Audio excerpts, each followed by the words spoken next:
Hey folks, welcome back to Cedar Estate. My name is Marcel, and today we're working on our John Deere 855.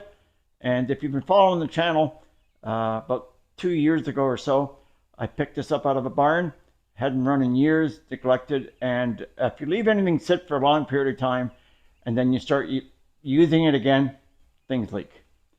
So I fixed a lot of leaks, and I took all the cylinders from the loader and I rebuilt them all, and they still leak. Some more than others. Kind of a little peeved, used good parts, same as the original. But this guy was really leaking, that one left cylinder. And so I took it apart again. I took the parts down to a neighborhood machine shop, hydraulic shop, and he checked it out and he showed me what the problem was. And today I'm going to show you what the problem is. I'm going to do the other three cylinders. They're all the same parts and same system.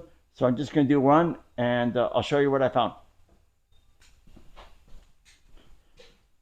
So I'm going to do this guy today. As you can see, still leaking down the ground there. So it's just enough to make you a little mad. So I'm going to pull that off. Pretty easy. 2 pins, 2 hoses. I'll drain the oil out of it, and we'll have it on the bench. Okay, so the way these come apart, you have a little snap ring in there, and depending how good your snap ring pliers are, you might have to cuss it a little bit to try to actually get that in there without, it unhooking 10 times. But anyways, you can get it and just pull that out. Okay, let's see if we can get this out without making too much of a mess. Hey, just like that. Okay, let's get it on the bench. Alright, so that's what it looks like. That's the piston, that's the gland. I put a drop of blue Loctite on that, so I'm going to have to use a Johnson bar to loosen that up. And then we'll run it off.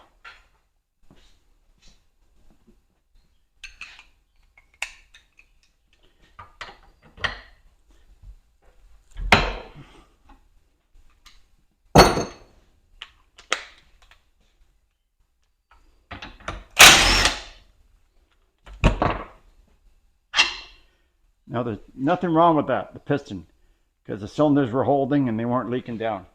So we don't have to touch any of that.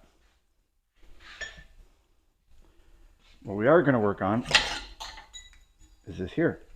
Now that I dropped that. So these are pretty old to begin with.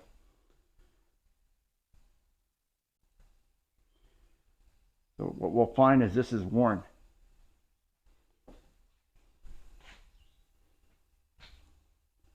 Let's see if I can get this out of there.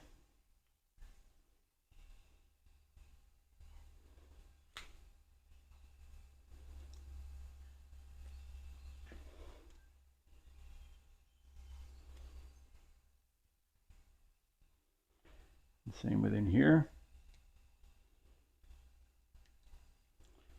O-ring. Another backup ring.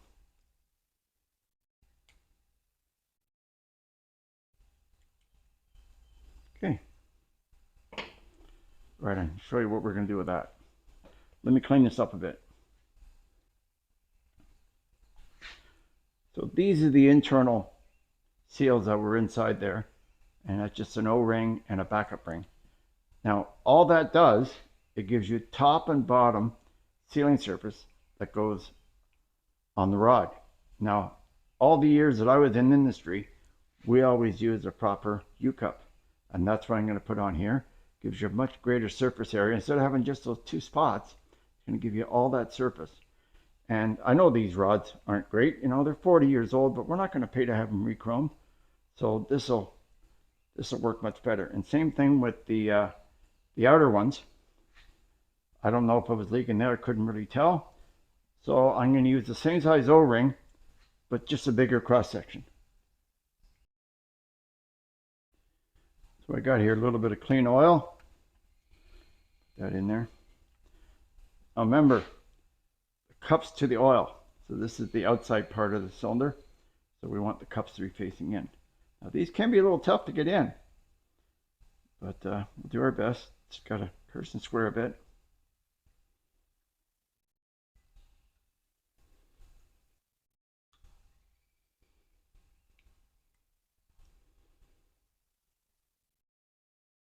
Turn it around. There.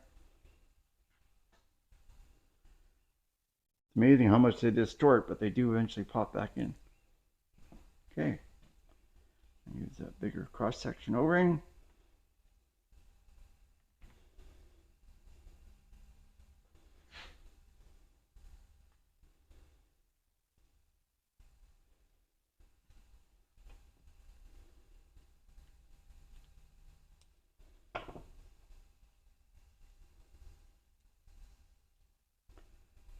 Put that backup ring back in.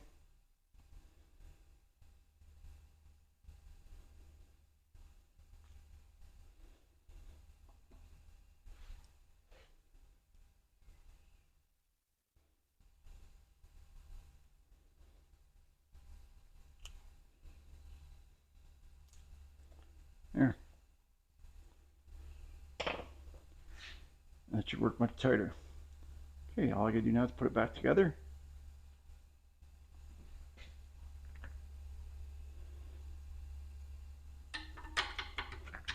Put it back together the same way, just a little tighter.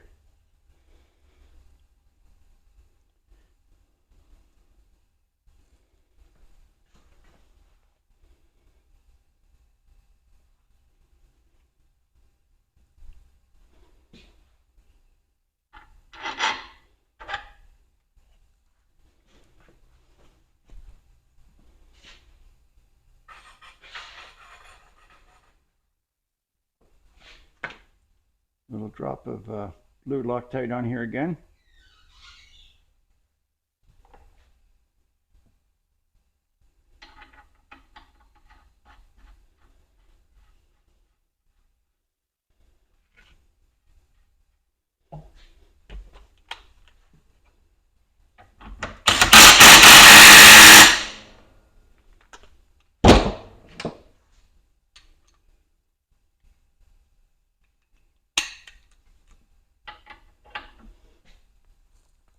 Okay.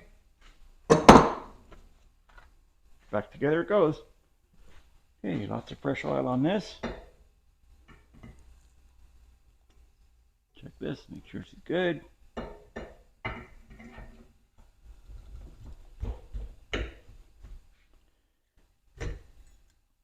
Like that.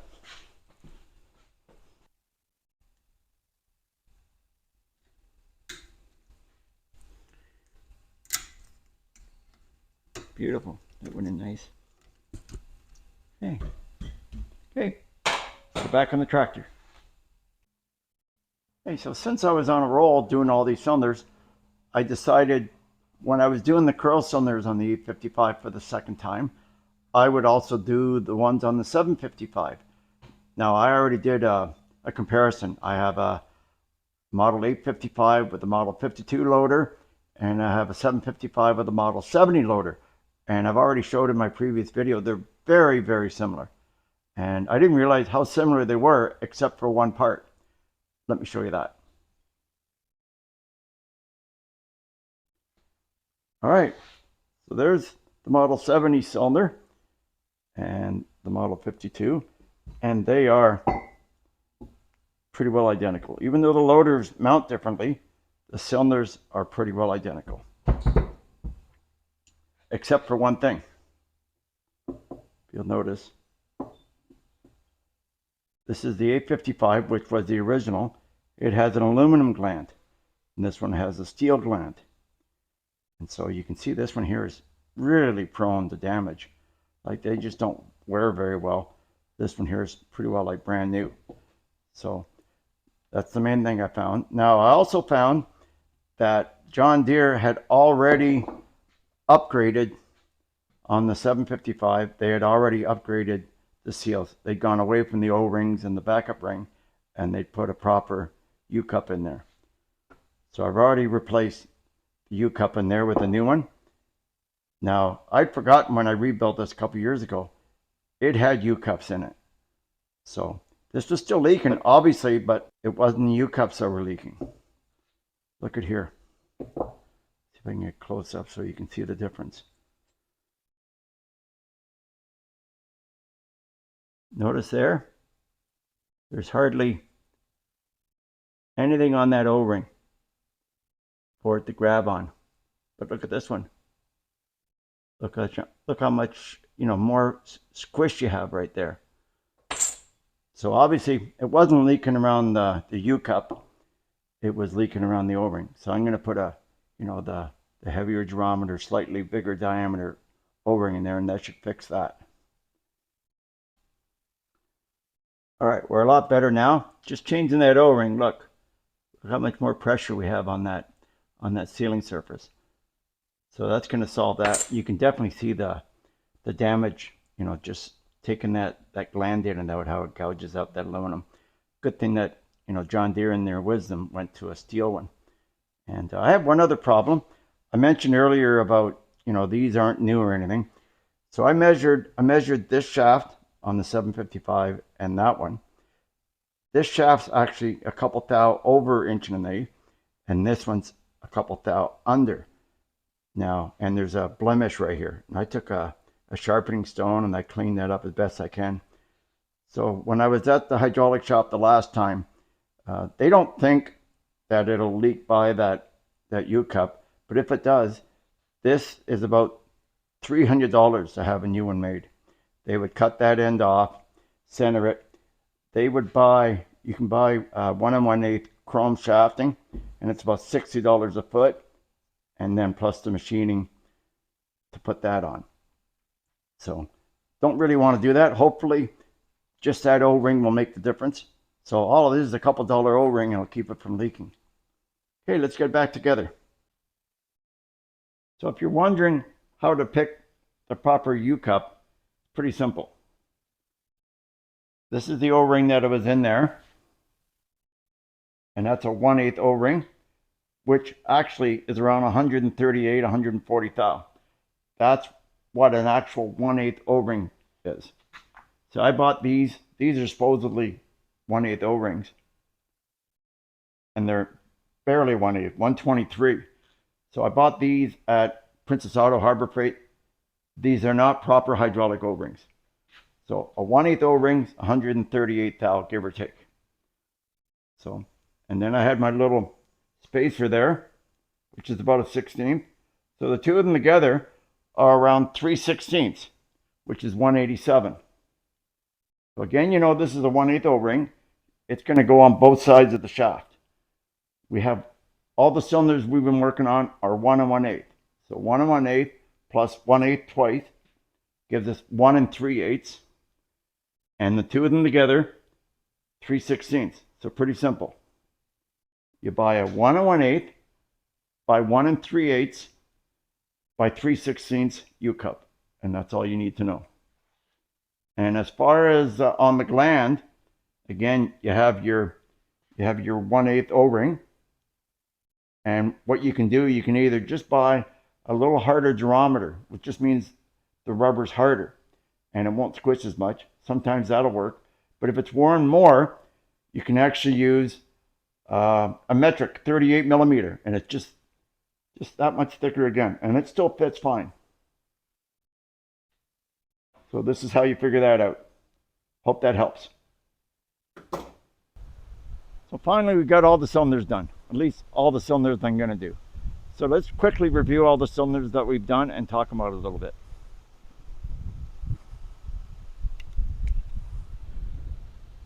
So like I said, I'd previously done these, and now they've been updated with the U-cups in there and nothing's leaking. They work really good now. And while I was at it, I redid the outrigger cylinders and the boom swing cylinders. This one I've never touched. The boom cylinder in there, I've rebuilt that twice. It doesn't leak, but it creeps down. So obviously that's why John Deere puts that in there. And no matter how good a job you do rebuilding these, they're going to creep down after a while. So I noticed on the newer compacts, they have locks for these. So I just made these up. So that's all good. Now these guys, like I showed you, they were the updated. They're a newer design, even though they look very similar. They're slightly different design. And I've got those 4 cylinders done. Now, these 2 cylinders, my curl cylinders, I've had them sitting on my workbench for 2 months. I just haven't had a chance to get back at this. So it's been a busy summer. It's hot. I don't really like working in the heat. So I haven't touched anything. I haven't put a video out in 2 months. And I've actually had a few of my viewers reach out to me just to make sure I'm okay, which I thought was pretty amazing. Here we are, you know, countries apart. We don't know each other really, but some of you folks have graciously reached out to me to make sure I was okay, and I am. And I really appreciate it. I just want to say this YouTube community can be really amazing at times. So I really appreciate all you guys watching, all my viewers. And I've got a few more videos now that we're getting caught up and starting to cool off a little bit. So I've got a few more videos coming. And thanks so much for sticking with me. And we'll catch you next time. And hopefully my critters aren't going to mark your spot anymore. Talk to you later.